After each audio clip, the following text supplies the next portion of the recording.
Halo, WhatsApp guys, ketemu lagi dengan saya Hartono di sini yang pastinya wong Jawa yang tidak meninggalkan Subosito. Oke guys, di video kali ini aku mau membahas mengenai proses bikin ID card di Korea. Kira-kira gimana ya prosesnya? Daripada teman-teman penasaran, simak video ini sampai habis ya. Yuk, terus.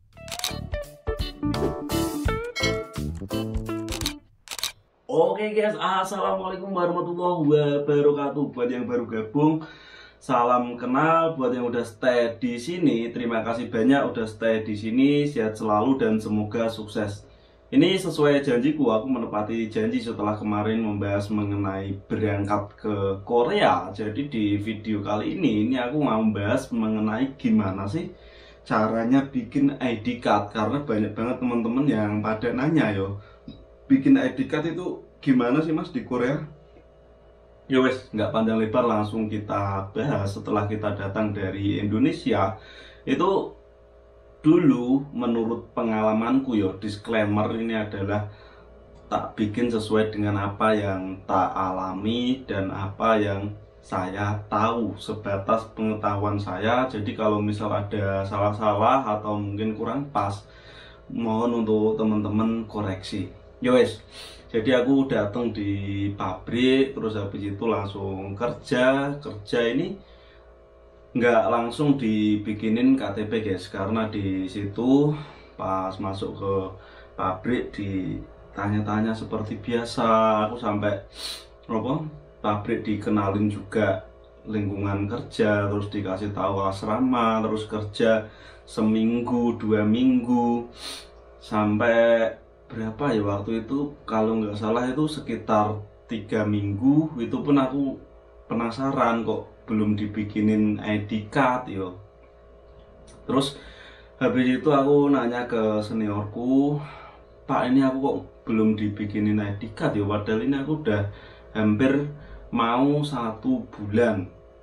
Terus seniorku jawab, kalau bikin ID card itu batasnya 3 bulan, tenang aja, yang penting nggak kelewat 3 bulan itu masih aman.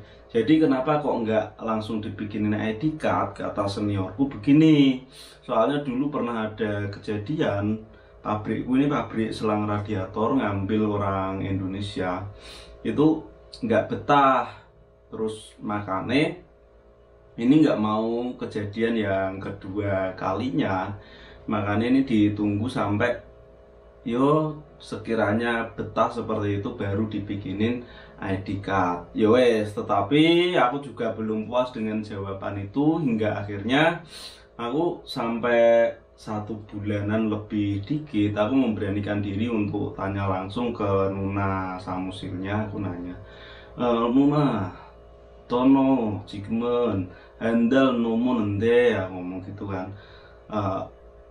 외국인 등록증 언제 만들어요? Aku ngomong gitu kan. Ya wes, nunanya terus sin bunjeng요 ngomong gitu. Sin bunjengan dalam ju 만들 할 거야 ngomong gitu. 예, 근데 뭐가 필요해요? Aku nanya gitu kan, apa yang dibutuhin. Terus nunane ngomong soryuga yoguonaku sajin, terus sama apa itu ya waktu itu, sama susuryo Omanon ngomong gitu. Oh ya wes, terus bawa duit 50.000, KTP sama paspor ini. KTP sama paspor ini diminta, terus aku ngambil bertiga waktu itu, ngambil dikasih sama Nunane, sama Nuna ini difotokopi kayak terus habis itu dikasih lagi. Habis dikasih lagi, terus Nunane ini mesen tempat nenggo kantor imigrasi guys. Jadi setelah mesen di imigrasi, dapat tanggalnya, diomongi ini tanggal ini nanti kita ke imigrasi bareng-bareng bikin KTP. Jadi ini nggak kerja yo. Dan waktu itu aku juga masih punya foto guys.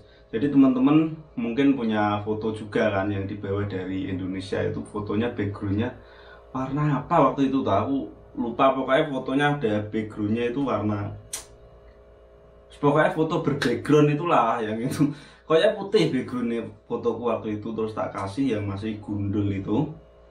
Jadi buat teman-teman mungkin yang penasaran belum dibikin-bikinin ID card, kalau mau nanya yang paling penting teman-teman ini melihat situasi dan kondisi, sekiranya masih terlalu baru ya jangan buru-buru untuk dibikinin ID card, karena yo piye yo terkadang nggak buru-buru dibikinin kan juga ada alasan tertentu, entah itu mau maksudnya melihat kinerja kita, atau mungkin pabrik masih sibuk. Kalau misal nggak ada orang kantornya, kecuali pabriknya ada orang kantornya, terus agennya sendiri, ada banyak yang kerja di kantor seperti itu nanya nggak apa-apa kalau misal belum dibikinin. Yang paling penting yang teman-teman harus ketahui yaitu tadi, nggak boleh lebih dari 3 bulan. Yowes, hingga akhirnya aku udah sampai di tanggal pembikinan itu. Tanggal berapa aku juga lupa, nggak inget pastinya. Yang pasti waktu itu diantar sama orang kantor yang cowok, bukan Nunane ini. Aku berharap waktu itu yang nganter Nunane tapi enggak ya karena Nunane ini nggak bisa naik mobil. Ternyata Nuna yang ini ke kantor itu naik bis, masih pakai bis jemputan, dan aku diantar sama henim kantor yang waktu itu pernah tak interview juga. Buat teman-teman yang belum nonton video ini, bisa nonton video ini pendapat orang Korea tentang pekerja Indonesia. Itu ada henim kantorku, saya nganter itu. Terus setelah diantar sampai di imigrasi, masuk ke imigrasi itu sesuai urutan ya, jadi antri urutan. Sebelum antri urutan itu masuk ada kayak foto apa ya, mata ini, jadi pas masuk itu ada fotonya, itu dicekrek cekrek gitu. Ya wes, hingga akhirnya kita antri. Setelah nomor antrian kita dipanggil, itu kita ngasih dokumen-dokumen tadi. Ada surat SLC dari pabrik, tentunya ini udah yang nyiapin dokumen ini orang kantor semua. Saya tinggal bawa paspor, foto, sama apa satunya tadi apa lupa gue. Paspor, foto, sama duit itu tok sih koyoke. Sama SLC juga dari kantor apa dariku ya. SLC dariku koyoke. Yo wes cuma bawa itu tok. Terus tak kasih.